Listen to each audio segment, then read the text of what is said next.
So here's my 3-day review of the AT&T Motivate, and well, here's the brutal honesty with you guys. Do loud noises help you to pay attention? This phone sucks. No, honestly, this phone sucks. This is going to be used for people in very, very specific circumstances. And let me explain why it sucks and the very specific use cases you could use this for.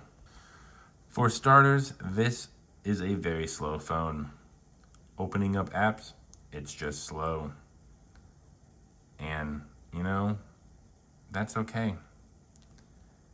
Whenever you want to use the camera, opening that up is kind of slow. Speaking about the camera, just look at that quality. Wow, it's kind of like blinding you, but I put anything on that.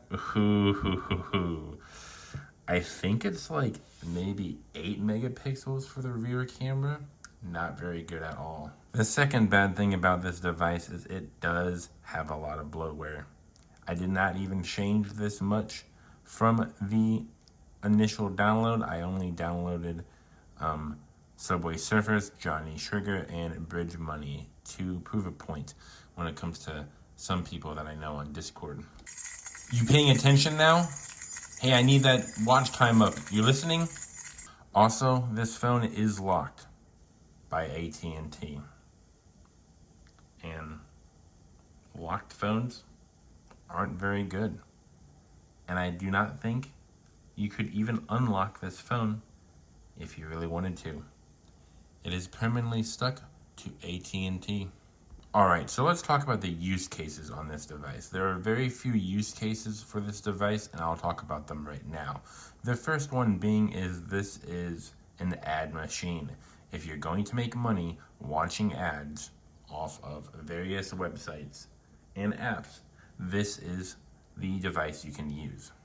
Now make sure you only watch ads on this, because if you are playing a game and watching ads, then this will crash. But if you are just watching ads, this will not crash, which is saying a lot, because a lot of these very cheap phones that I buy do crash whenever I watch an ad or two, or maybe 5 in one session. This can survive that pretty well, actually.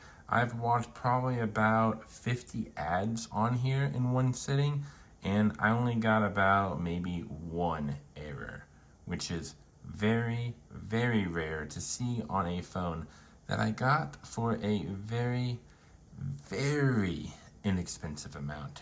I paid $12 for this device. I got it right before it was going to be shipped off to an e-waste bin because, well, I do not like waste. Reduce, reuse, recycle. And this will serve a brand new purpose.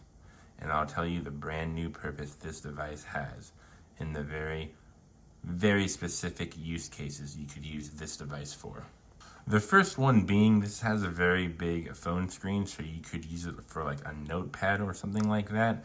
The keyboard on this device is very slow, so you'll have to be patient whenever you're typing stuff out.